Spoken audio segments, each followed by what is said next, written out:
ವಿವೇಕಾನಂದರ ಜನ್ಮದಿನಾಚರಣೆ ಹಾಗೂ ಯುವ ದಿನಾಚರಣೆ ಅಂಗವಾಗಿ ನೈಪುಣ್ಯ ಫೌಂಡೇಶನ್ ವತಿಯಿಂದ ರಾಜಾಜಿನಗರದ ಪುಣ್ಯ ಆಸ್ಪತ್ರೆಯಲ್ಲಿ ಸ್ವಯಂ ಸೇವಕ ರಕ್ತದಾನ ಶಿಬಿರವನ್ನು ಆಯೋಜಿಸಲಾಯಿತು.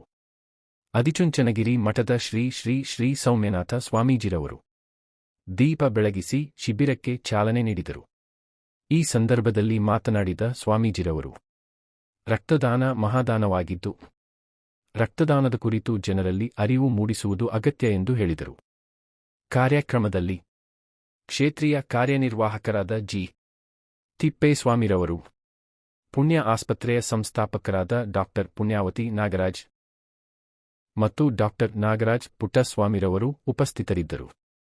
ರಾಷ್ಟ್ರೋತ್ಥಾನ ರಕ್ತ ಕೇಂದ್ರ ಹಾಗೂ ಭಾರತೀಯ ವೈದ್ಯಕೀಯ ಸಂಘದ ಸಹಯೋಗದಲ್ಲಿ ರಕ್ತದಾನ ಶಿಬಿರ ಯಶಸ್ವಿಯಾಗಿ ನಡೆಯಿತು. ನಮಸ್ಕಾರ. ಇವತ್ತು ಬಸವೇಶ್ವರನಗರದ ಪುಣ್ಯ ಆಸ್ಪತ್ರೆಯಲ್ಲಿ ಸ್ವಾಮಿ ವಿವೇಕಾನಂದರ ಬರ್ತ್ಡೇ, ಅದರ ಪ್ರಯುಕ್ತವಾಗಿ ಯೂತ್ ಡೇ ಅಂತ ನಾವು ಇಡೀ ಜನವರಿ ತಿಂಗಳು ನಾವು ಸೆಲೆಬ್ರೇಟ್ ಮಾಡ್ತೀವಿ.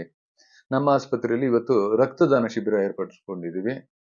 ಇದನ್ನ ಉದ್ಘಾಟನೆ ಮಾಡಿದಂಥವರು ನಮ್ಮ ಆದಿಚುಂಚನಗಿರಿ ಮಹಾಸಂಸ್ಥಾನದ ಶಾಖಾಮಠದ ವಿಜಯನಗರ ಶಾಖಾಮಠದ ಸ್ವಾಮೀಜಿಗಳಾದ ಶ್ರೀ ಶ್ರೀ ಸೌಮ್ಯನಾಥ ಸ್ವಾಮೀಜಿಗಳು, ಮತ್ತೆ RSS ನ ಮುಖ್ಯ ಕಾರ್ಯವಾಹಕರಾಗಿದ್ದಂಥ ತಿಪ್ಪೇಸ್ವಾಮೀಜಿಯವರು ಮುಖ್ಯ ಅತಿಥಿಗಳಾಗಿದ್ದರು. ಮತ್ತೆ IMA ನ ರೆಪ್ರೆಸೆಂಟ್ ಮಾಡಿ ಡಾಕ್ಟರ್ ಸತ್ಯವತಿ ಅವರಿದ್ರು. ಇವರೆಲ್ಲ ಸಮ್ಮುಖದಲ್ಲಿ ಡಾಕ್ಟರ್ ಪುಣ್ಯಾವತಿ ಅವರು ಈ ಕಾರ್ಯಕ್ರಮಕ್ಕೆ ಚಾಲನೆ ಕೊಟ್ಟಿದ್ದಾರೆ. ಈಗ ಮಧ್ಯಾಹ್ನ 11 ಗಂಟೆ 11:30 ಆಗ್ತಾ ಬಂತು. ಸುಮಾರು 28 ಜನ ಡೊನೇಷನ್ ಮಾಡಿದ್ದಾರೆ. ಇನ್ನು 1:30-2 ಗಂಟೆವರೆಗೂ ಈ ಕಾರ್ಯಕ್ರಮ ಮುಂದುವರಿಯುತ್ತೆ. ಹತ್ತಿರ 100 ಜನಕ್ಕಿಂತ ಹೆಚ್ಚಿಗೆ ಡೋನರ್ಸು ಇವತ್ತು ಬಂದು ಈ ಕಾರ್ಯಕ್ರಮದಲ್ಲಿ ಭಾಗವಹಿಸಬೇಕು ಅನ್ನೋ ಒಂದು ಆಲೋಚನೆ ಇದೆ. ಈಗಾಗಲೇ registration it is cross more than 50. ಇವತ್ತು ಜಾಸ್ತಿ ರಿಜಿಸ್ಟ್ರೇಷನ್ ಆಗ್ತಾ ಇದೆ, ಕಾರ್ಯಕ್ರಮ ನಡೀತಾ ಇದೆ.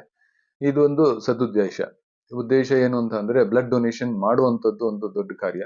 ಡೊನೇಷನ್ ಮಾಡೋದ್ರಿಂದ ನಮ್ಮ ಆರೋಗ್ಯ ಸುಧಾರಿಸ್ಕೊಳ್ಳುತ್ತೆ. That is more important. ಅದ್ರ ನಂತರ ಇನ್ನೊಂದು ಏನು ಅಡ್ವಾಂಟೇಜ್ ಏನು ಅಂತಂದ್ರೆ, ನನ್ನ ರಕ್ತದಾನದಿಂದ 3 ಜನಗಳಿಗೆ ಜೀವದಾನ ಸಿಗುವಂತ ಸಾಧ್ಯತೆ ಇರ್ತದೆ. ಏನು ಅಂತಂದ್ರೆ, ಒಂದು ಪ್ಲೇಟ್ಲೆಟ್ ಅಂತ, ಮತ್ತೆ ಪ್ಯಾಕ್ಸೆಲ್ ಅಂತ, ಮತ್ತೆ ಫ್ರೆಶ್ ಪ್ರೋಸನ್ ಪ್ಲಾಸ್ಮಾ ಅಥವಾ WBCs ಅಂತ ಅಂದ್ಬಿಟ್ಟು ರಕ್ತನ ವಿಂಗಡಣೆ ಮಾಡಿ 3 ಅಥವಾ 4 ಜನಕ್ಕೆ ನಾವು ಟ್ರಾನ್ಸ್ಫ್ಯೂಷನ್ ಮಾಡ್ಬೋದು, ಸೇವ್ ಮಾಡ್ಬೋದು.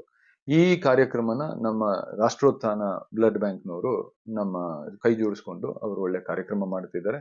ಉತ್ತಮವಾಗಿರುವಂತ ಒಂದು ಸಂಸ್ಥೆ, ಅವ್ರ ಜೊತೆಲೆ ಜೋಡಿಸ್ಕೊಂಡಿರುವಂಥದ್ದು ನಮ್ಮ ಸೌಭಾಗ್ಯ ಅಂತ ನಾನು ಹೇಳ್ಬೋದು. ಎಲ್ಲರಿಗೂ ನಾನು ಹೇಳುವಂಥದ್ದು ಏನು ಅಂತಂದ್ರೆ, please donate blood, save life ಅಂತ ಹೇಳ್ಬೋದು. ನಮ್ಮ ಒಂದು ಪ್ಯಾಕೆಟ್ ರಕ್ತ 3 ಜನಗಳ ಜೀವವನ್ನು ಉಳಿಸುವಂತ ಸಾಧ್ಯತೆ ಇರುತ್ತೆ.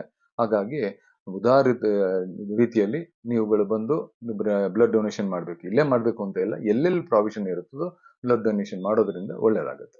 ನಮಸ್ತೆ. ಡಾಕ್ಟರ್, ಪುಣ್ಯ ಆಸ್ಪತ್ರೆ ಪ್ರತಿ ಒಂದು ತಿಂಗಳಲ್ಲಿ ಒಂದಲ್ಲ ಒಂದು ಕಾರ್ಯಕ್ರಮಗಳು ಆಗ್ತಾನೆ ಇರುತ್ತದೆ.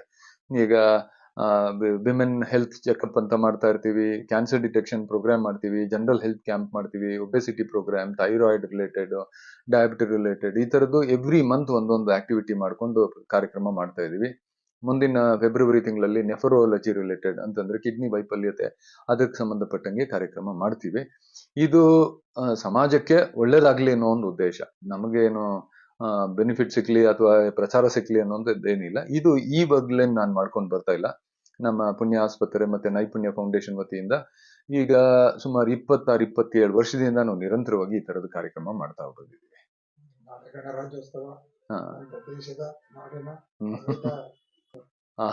ಈಗ ನಾಳಿನ ಗಣರಾಜ್ಯೋತ್ಸವ ಎಲ್ಲರಿಗೂ ಒಳ್ಳೇದಾಗ್ಲಿ. ನಮ್ಮ ದೇಶ ರಿಪಬ್ಲಿಕ್ ಆಫ್ ಇಂಡಿಯಾ ಅಂತ ಆಗಿದ್ದು ಈಗ 1950ರಲ್ಲಿ, 47ರಲ್ಲಿ ನಮಗೆ ಸ್ವತಂತ್ರ ಸಿಕ್ಕ ನಂತರ ನಮಗೆ BR ಅಂಬೇಡ್ಕರ್ ಅವರು ನಮ್ಮ ಸಂವಿಧಾನವನ್ನು ರಚನೆ ಮಾಡ್ತಾರೆ. 1950ರಲ್ಲಿ ನಮಗೆ ರಿಪಬ್ಲಿಕ್ ಆಫ್ ಇಂಡಿಯಾ ಅಂತ ಡಿಕ್ಲೇರ್ ಮಾಡಿ ನಮಗೆ ಒಂದು ಸುಸಜ್ಜಿತವಾದಂತ ಆರ್ಗನೈಸ್ಡ್ ಆಗಿ ಒಂದು ಕಂಟ್ರಿನ ರೂಲ್ ಮಾಡಕ್ಕೆ ಏನೆಲ್ಲ ಸೌಕರ್ಯ ಸಿಕ್ಬೋದು ಅಷ್ಟೂ ಕೆಲಸ ನಮ್ಗೆ ಚಾಲನೆ ಸಿಕ್ಕಿದ್ದಂತ ದಿವಸ. ಸೊ ನಾವೆಲ್ಲ ಬಹಳ ಜಂಬದಿಂದ ನಾನೊಬ್ಬ ಭಾರತೀಯ ಅಂತ, ನಾನೊಬ್ಬ ಹಿಂದೂಸ್ತಾನಿ ಅಂತ ಹೇಳ್ಕೊಳ್ಬಹುದು ಅನ್ನುವಂತ ಒಂದು ಹೆಮ್ಮೆಯ ದಿನ ರಿಪಬ್ಲಿಕ್ ಡೇ. ಕಡೆದಾಗಿ ನಾಯಕರ ಡಾಕ್ಟರ್ ಪುಣ್ಯಾವತಿ ಮೇಡಮ್ ಅವರು ಪುಣ್ಯನ ಕಟ್ಕೊಂಡ್ ಬಂದಿದ್ದಾರೆ. ಈ ನಿಟ್ಟಿನಲ್ಲಿ ರಾಜಕೀಯ ರಂಗಕ್ಕೆ ಏನಾದ್ರೂ ಕಳಿಸೋ ಇಚ್ಛೆ ಇದೆಯಾ ಸರ್? ಈಗ ಡಾಕ್ಟರ್ ಪುಣ್ಯಾವತಿ ಅವರು ಬಹಳ ವರ್ಷದಿಂದ ಈ ಕೆಲಸಗಳು ಮಾಡ್ಕೊಂಡ್ ಬಂದಿದ್ದಾರೆ. ರಾಜಕೀಯಕ್ಕೆ ಹೋಗ್ಬೇಕು ಮಾಡ್ಬೇಕು ಅನ್ನೋದು ಉದ್ದೇಶ ಏನೂ ಇಲ್ಲ. ಅವ್ರ ಆಶಯ ಏನು ಇದ್ರೆ ಡೆಫಿನೆಟ್ಲಿ ಅವರು ಮುಂದುವರಬಹುದು. ತಮ್ಮ ಸಹಕಾರ ಬೆಂಬಲ ಖಂಡಿತವಾಗಿರುತ್ತೆ. ನಮಸ್ಕಾರ. ನಮಸ್ಕಾರ.